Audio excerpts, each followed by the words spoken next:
Hello बच्चों, very welcome to Magnet Brains. और हम लोग आज फिर आ गए हैं केमिकल गुरुजी आप लोगों के सामने फिर से आ गए हैं एक नए कमेंट के साथ, एक नए टॉपिक के साथ और एक नए क्वेश्चन के साथ में। तो अब वीडियो की शुरुआत करने से पहले ही हमारे पास में जो हमारा एक सिग्नेचर पोज होता है, क्या वो होगा? चलिए शुरू करते हैं। तो चलिए फाइनली शुरू किया जाए और देखा जाए आज का कौन होगा वो लक्की इंसान जिसका कमेंट लिया जाएगा। तो हम लोग देखने वाले हैं बस 1, 2 एंड 3। तो आज के जो लकी इंसान है वो है अक्षत श्रीवास्तव। ओके अक्षत, प्रोफाइल तो बड़ी अच्छी लगा के रखी हुई है, कार में बैठे हुए लगता है। चलो बहुत अच्छी बात है। अक्षत ने बोला है कि सर जिंक की इलेक्ट्रॉनिक कॉन्फ़िगरेशन 28884 क्यों नहीं होती और उसकी वैलेंसी 4 क्यों नहीं होती है? ओके अक्षत, नो प्रॉब्लम, क्लियर कर देते हैं इसे भी। चलिए देखिए अक्षत, यहां पर समस्या क्या है। अगर मैं जिंक की बात करता हूं तो जिंक के रिगार्डिंग हम लोगों को यह बताया जाता है कि इसके पास में होते हैं 30 इलेक्ट्रॉन्स। ठीक है, अब इसके पास में जो 30 इलेक्ट्रॉन्स होते हैं और आपने जो इलेक्ट्रॉनिक कॉन्फ़िगरेशन लिखा हुआ है, एक्चुअली में वो जस्ट सिंपली इलेक्ट्रॉन का डिस्ट्रीब्यूशन आपने बताया है। ठीक है, वो क्या बताया है? इलेक्ट्रॉन का डिस्ट्रीब्यूशन बता के रखा है इन एटॉमिक ऑर्बिट। वो इलेक्ट्रॉनिक कॉन्फ़िगरेशन नहीं है, वो सिर्फ इलेक्ट्रॉन का डिस्ट्रीब्यूशन बताया हुआ है। ठीक, अब देखो यहां से डिफरेंस चालू होता है। ये जो इलेक्ट्रॉनिक कॉन्फ़िगरेशन और ये जो वैलेंसी वाली कहानी होती है ना, यहीं से चालू होती है। जरा इसको समझिएगा। इसको समझने से पहले एक चीज आपको पता होनी चाहिए कि किसी भी एटम्स के अंदर अगर इलेक्ट्रॉनों को भरा जाता है तो इलेक्ट्रॉनों को भरने के लिए मेरे पास 4 अलमारियां होती हैं।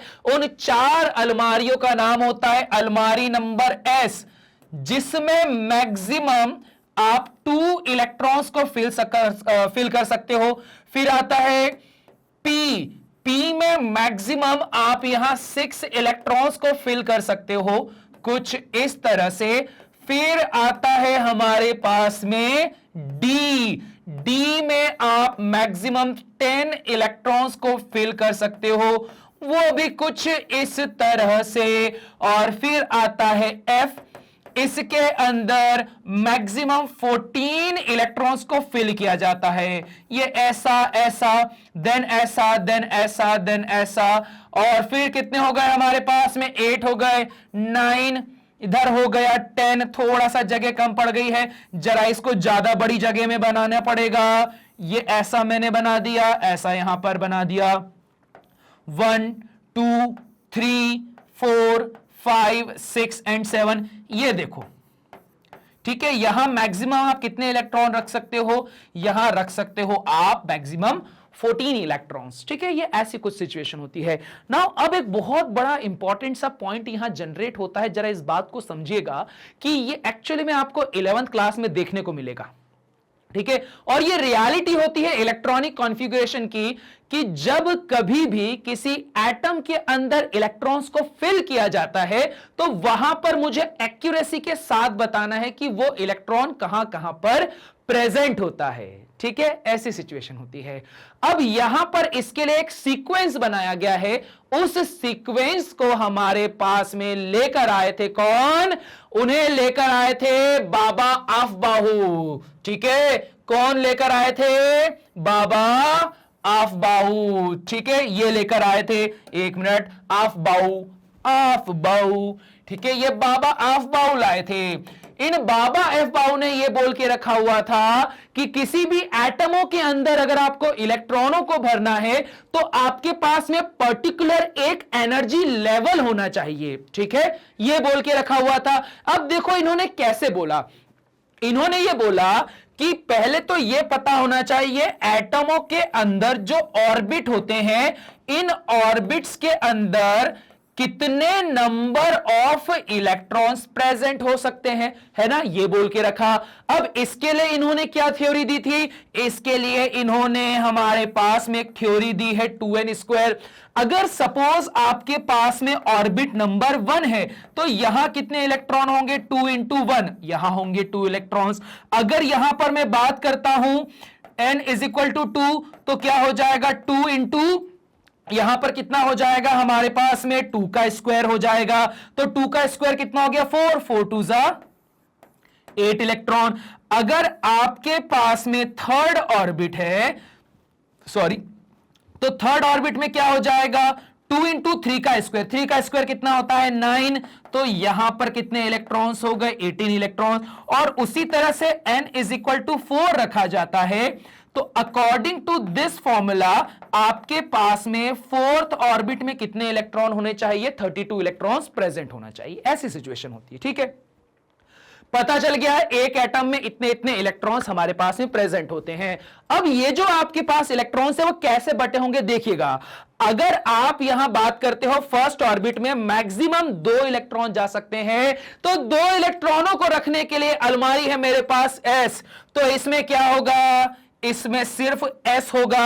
अगर मैं बात करता हूं यहां पे n = 8 इलेक्ट्रॉन, तो 8 इलेक्ट्रॉन का कॉम्बिनेशन बनाने के लिए कौन सी अलमारी लगेगी, एक अलमारी तो लगेगी सर S वाली और एक अलमारी लगेगी P वाली। फिर उसके बाद करते हैं बात 18 इलेक्ट्रॉन, 18 के लिए 10 + 6 + 2, तो इसका मतलब आप यहां पर सर अलमारी रखोगे S, P एंड D। और ऑब्वियस बात है 32 इलेक्ट्रॉन्स के लिए अलमारी रहेगी S, P, D and F। अब ये देखो सभी में SPDF, सभी में SPDF।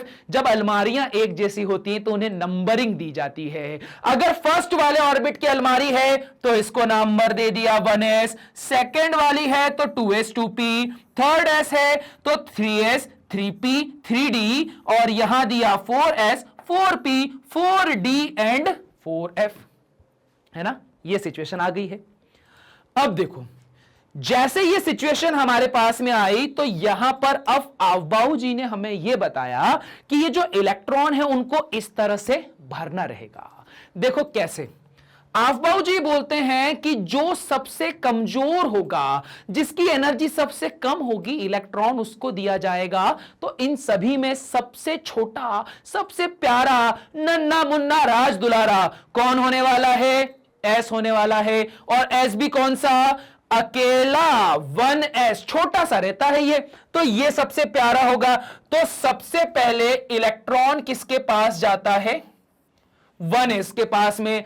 1s के बाद में देखो सांप सीढ़ी में बना रहा हूं, यहां आया 2s 2p, यहां पर आया 3s 3p, फिर आया 3d, फिर यहां पर आया 4s 4p 4d and 4f।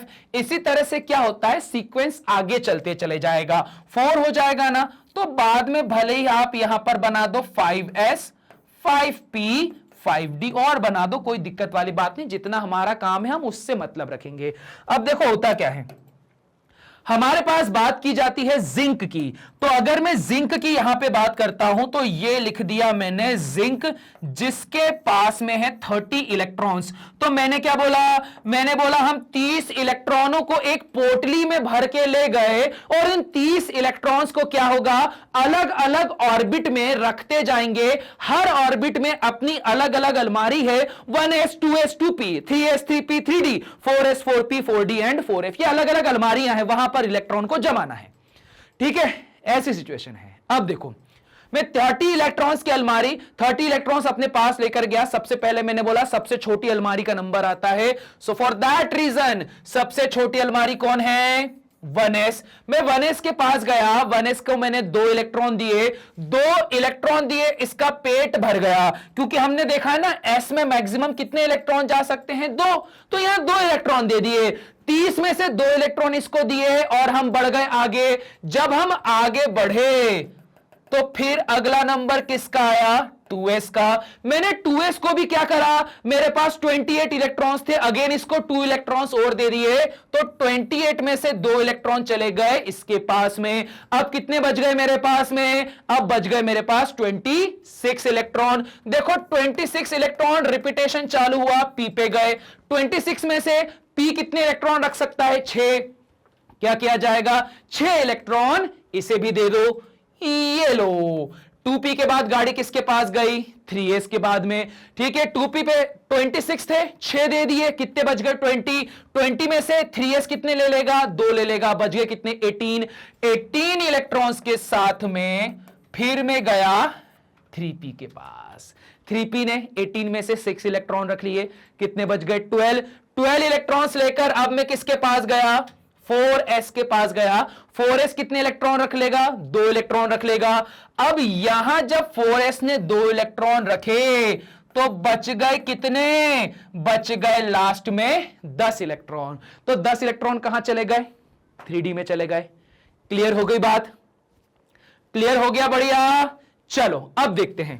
अब अगर ये आपको क्लियर हो गया है तो काउंट करो, यहां 1s पे फर्स्ट ऑर्बिट पे कितने इलेक्ट्रॉन्स गए, 2 इलेक्ट्रॉन्स। सेकेंड ऑर्बिट पे देखो 2s और 2p, s में 2 इलेक्ट्रॉन जाते हैं, p में 6 जाते हैं, तो यहां टोटल सेकेंड ऑर्बिट में कितने इलेक्ट्रॉन होंगे हमारे पास में, 8 इलेक्ट्रॉन। अगर थर्ड ऑर्बिट की बात करता हूं तो थर्ड वाले ऑर्बिट में क्या है, 3 डब्बे रखे हुए हैं, s भी है, p भी है और d भी है। तो जब ऐसी सिचुएशन हुई तो यहां क्या देखने को मिला, 6 + 2। देखो p में 6 इलेक्ट्रॉन जाते हैं ना, तो 6 + 2 कितना हो गया, 8, और d में कितने इलेक्ट्रॉन जा सकते हैं, मैक्सिमम 10। तो यहां पर क्या हो गए, 18 इलेक्ट्रॉन्स, ये लीजिए। और लास्ट में क्या बचा, फोर्थ ऑर्बिट। तो फोर्थ ऑर्बिट में कितने इलेक्ट्रॉन गए थे, 2 इलेक्ट्रॉन। ठीक है, कहानी कितनी आसान हो गई। क्या बोला गया, ये है मेरे पास में फर्स्ट ऑर्बिट, ये है सेकंड ऑर्बिट, ये है थर्ड ऑर्बिट और ये फोर्थ ऑर्बिट, ये कहानी है। अब अगर इसे केमिकल रिएक्शन करना है तो केमिकल रिएक्शन वो क्या करता है, इलेक्ट्रॉनों की ट्रेडिंग करके करता है। जैसे आपने बोला था ना कि जिंक की वैलेंसी तो सर 4 होनी चाहिए, पर देखो यहां आउटर मोस्ट शेल, सबसे बाहर जो फोर्थ ऑर्बिट है वहां कितने इलेक्ट्रॉन है, 2 इलेक्ट्रॉन। इस वजह से क्या होता है, जब कभी भी सौदेबाजी की बात होती है या ट्रेडिंग की बात होती है तो ट्रेडिंग के समय इलेक्ट्रॉन कहां से जाएंगे, जो सबसे बाहर होंगे। होता है ना ऐसा, जब कभी भी हम सामान खरीदते हैं तो बहुत सारी भीड़ लगी है, ढेर लगा हुआ है, तो जो बिल्कुल कॉर्नर पे होगा पहले आप उसे वहां पर डील करोगे ना। तो यही तो सिचुएशन है रे। ये देखो outermost shell fourth orbit में मैक्सिमम कितने इलेक्ट्रॉन हैं, यहां मैक्सिमम 2 इलेक्ट्रॉन है। इसीलिए जब वैलेंसी की बात आती है ना तो इसकी वैलेंसी कितनी हो जाती है, 2। थोड़ा सा हायर कॉन्सेप्ट है, बट मुझे कॉन्फिडेंस है आप पे, आप लोग इतने समझदार हो, आप इसे बहुत अच्छे से समझ जाओगे।